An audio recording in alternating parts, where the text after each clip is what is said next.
তোমরা শুধু জায়গাটা দেখো, এরকম জায়গা মুম্বাই শহরে আছে এটা কিন্তু ভাবতেই পারিনি। হাঁটতে হাঁটতে আমরা এই জায়গাটাকে এক্সপ্লোর করেছিলাম। সম্পূর্ণ দেখে মনে হচ্ছে আমরা কোনো গ্রামে চলে এসেছি, মনে হচ্ছে আমরা প্রত্যন্ত কোনো গ্রামে চলে এসেছি, কিন্তু এটা কোনো গ্রাম নয়, মুম্বাই শহরেরই একটা প্রান্তে এই ক্ষেতটা রেডি করছে কিছু একটা চাষ করার জন্য। মূলো শাক বা পালং শাক কিছু হবে, মূলো শাক লাগানো রয়েছে। অপূর্ব লেগেছিল সেই দিন আমাদের এই জায়গাটা, এবং ভেবেছিলাম তোমাদের সাথে শেয়ার করব, তো ফাইনালি আজকে হলো।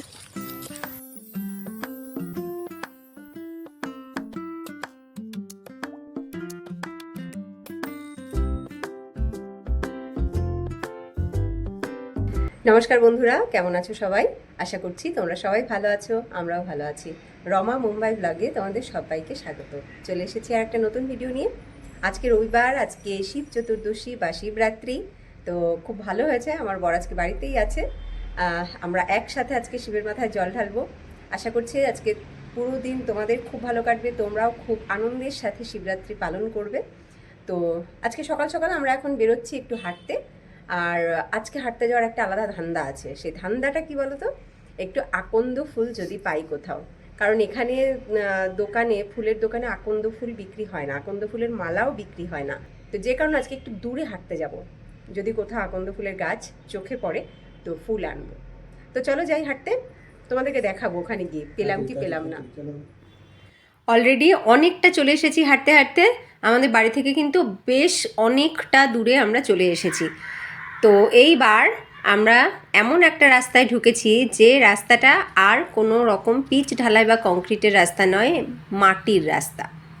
দেখো, দেখেছো এখানে লাল শাক লাগানো রয়েছে, লাল শাক। এই মারাঠিতে এরা বলে এটাকে লাল মাঠ। মানে দেখে এমনটা মনে হচ্ছে নয় কি, সেই রবীন্দ্রনাথ ঠাকুরের গানটা মনে আসছে না, গ্রাম ছাড়া ওই রাঙা মাটির পথ আমার মন ভোলায় রে। খুব বেসুরো গাইলাম আমি জানি, যাই হোক আমার কিন্তু সত্যি ওই গানটার কথা মনে পড়ছে। তোমরা নিজেরাই দেখো, একদম সরু, দেখতে পাচ্ছ সরু মাটির রাস্তা, দুই পাশে রয়েছে ক্ষেত। মহাদেবের জন্য আকন্দ ফুলের খোঁজ করতে করতে আমরা এমন একটা জায়গায়, এমন একটা রাস্তায় এসে উঠেছি যেটা দেখে প্রত্যন্ত গ্রামের একটা ফিলিংস হচ্ছে। পেয়ে গেছি আমরা আলটিমেটলি। দেখো, এই দেখো, দেখেছো একটা ঝোপের মধ্যে আকন্দ গাছ। তোমাদেরকে লোকেশনটা দেখাই, দেখো কেমন জায়গা। সম্পূর্ণ দেখে মনে হচ্ছে আমরা কোনো গ্রামে চলে এসেছি, মনে হচ্ছে আমরা প্রত্যন্ত কোনো গ্রামে চলে এসেছি, কিন্তু এটা কোনো গ্রাম নয়, মুম্বাই শহরেরই একটা প্রান্তে আমরা হাঁটতে হাঁটতে এই জায়গাটাকে এক্সপ্লোর করেছিলাম। দেখেছিলাম যে এখানে আকন্দ গাছ আছে, আমরা সেই রাস্তা ধরেই আজকে এসেছি। ফাইনালি দেখো সত্যি সত্যি পেয়েছি, বেশ অনেকগুলো ফুল ফুটে রয়েছে। ভীষণ খুশি। বর, কতটা খুশি তুমি? আমার বর ছিটতে শুরু করে দিয়েছে ফুল, এই দেখো। খুব খুশি হয়েছি আজকে ফুলগুলো পেয়ে।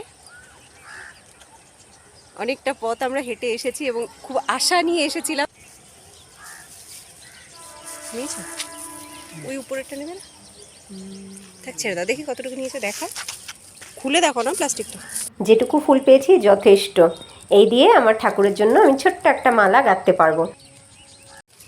আর আরেকটু এগোচ্ছি, দেখি আর পাওয়া যায় কিনা। তোমরা শুধু জায়গাটা দেখো, এরকম জায়গা মুম্বাই শহরে আছে এটা কিন্তু ভাবতেই পারিনি।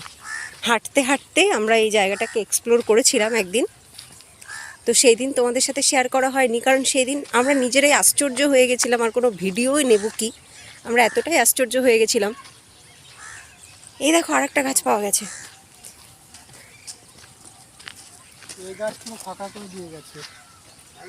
হ্যাঁ, তুলে নিয়ে গেছে না লোকজন। দেখি দেখি দেখি দেখি দেখি, ফুল আছে? হ্যাঁ, একটা ফুল আছে না। আচ্ছা, আকন্দ গাছ কি বাড়িতে রাখা যায়? তোমরা আমাকে কমেন্টে জানিও, তাহলে আমি এখান থেকে একটা ছোট্ট চারা নিয়ে আমার বাড়িতে লাগাবো। প্লিজ আমাকে তোমরা কমেন্টে জানিও আকন্দ গাছ কি বাড়িতে রাখা যায় কিনা। তাহলে এখান থেকে একটা চারা আমি নিয়ে যাব বাড়িতে। দেখো লোকেশনটা তোমরা দেখো কেমন জায়গা। যেদিন আমরা প্রথম এসেছি আমরা আশ্চর্য হয়ে গেছিলাম। এটা দেখো, এই ক্ষেতটা রেডি করছে কিছু একটা চাষ করার জন্য। এপাশেও কিছু লাগিয়ে রেখেছে, মূলো শাক বা পালং শাক কিছু হবে। এই দেখো, এটা হচ্ছে আবার মূলো শাক, এগুলো মূলো শাক লাগানো রয়েছে। এই পাশেও বোধহয় মূলো শাক লাগানো রয়েছে, দেখতে পাচ্ছ? অপূর্ব লেগেছিল সেই দিন আমাদের এই জায়গাটা, এবং ভেবেছিলাম তোমাদের সাথে শেয়ার করব, তো ফাইনালি আজকে হলো। হাঁটতে হাঁটতে আমার বর কোথায় যাচ্ছে দেখো।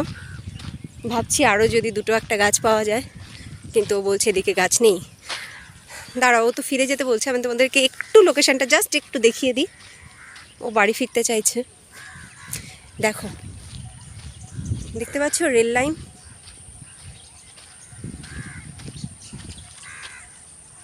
ওই দেখো ট্রেন দাঁড়িয়ে রয়েছে। ওই দেখো একজন ভদ্রলোক কাজ করছে জমিতে। ওই পাশ থেকেও ট্রেন যাচ্ছে, মানে দুটো লাইন পর পর ওই দিকে একটা ট্রেন যাচ্ছে, আর এদিকে রয়েছে দূরপাল্লার ট্রেন লাইন। এটা কলমি শাক লাগানো রয়েছে, দেখো কি সুন্দর কলমি শাকের ক্ষেত। আর সকাল সকাল এসছি বলে পূবের রোদটাতে বেশ ভালো লাগছে দেখতে জায়গাটা।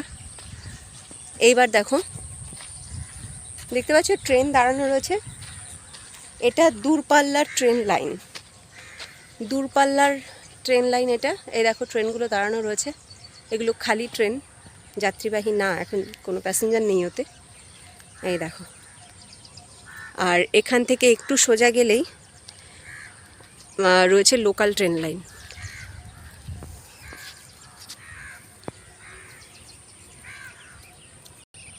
বেশ না জায়গাটা? দারুণ জায়গা, দারুণ। আমার তো বেশ ভালো লেগেছে। ওখানে একজন পুলিশ গোপাক খাচ্ছে। না, আমরা এবার যাই, চলো বাড়ি যাই। আমরা এবার বাড়ি ফিরছি হেঁটে হেঁটে। আমার পিছনে জায়গাটা তোমরা দেখতে থাকো, কি দারুণ, কি অপূর্ব। এখানে এই যে লোকজনকে যাতায়াত করতে দেখছো, এরা আসলে সব শর্টকাটে রেল স্টেশনে যাচ্ছে। শর্টকাটে, কোনো অটো বা গাড়ি ছাড়া পায়ে হেঁটে রেল স্টেশনে যাওয়ার এটা একটা শর্টকাট রাস্তা, যেটা বুঝতে পেরেছি আমরা।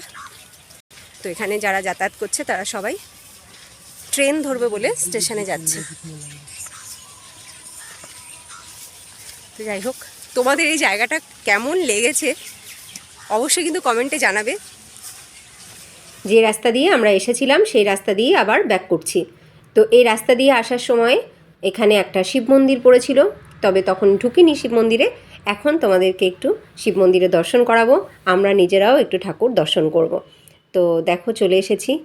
বেশ একটা কি বলবো, দৈবিক একটা অনুভূতি হচ্ছে এখানে এসে, কারণ এত সুন্দর একটা ঝোপঝাড়ের মধ্যে। আমরা যেরকমটা জেনে থাকি ভগবান শঙ্করের জন্য কোনো সুন্দর জায়গার দরকার নেই, যে কোনো জায়গাতেই তিনি থাকতে পারেন, শ্মশান ঘাটেও তিনি থাকেন। তো এই জায়গাটা কিন্তু সেই রকমই, দেখো একদম ঝাঁ চকচকে পরিষ্কার পরিচ্ছন্ন সেই রকম নয়, একটা ঝোপঝাড়ের মধ্যে বট গাছের নিচে খুব সুন্দর একটা ছোট্ট একটা মন্দির। সবাই এখানে ভক্তিভরে পুজো দিচ্ছে, বেশ ভালো লাগছে, সত্যি বলছি ভীষণ ভালো লাগছে এখানে এসে। গাছপালায় ঘেরা, ছায়ার মধ্যে ছোট্ট একটা মন্দির। দেখো কত মানুষ আসছে, সবাই কিন্তু ভগবান শঙ্করকে দর্শন করছে, আজকে জল ঢালছে। মহাশিবরাত্রি ব্রত এটা শুধু আমরা বাঙালিরা করি তা কিন্তু নয়, গোটা ভারতবর্ষের সকলেই কিন্তু মহাশিবরাত্রি ব্রত করে। এখানে মানে মুম্বাইয়ে মারাঠিরা এবং নন বেঙ্গলি আরও যারা আছে সকলে কিন্তু একদম সকাল থেকে জল ঢালতে শুরু করে দিয়েছে। আমরা তো চতুর্দশী লাগার জন্য অপেক্ষা করছি।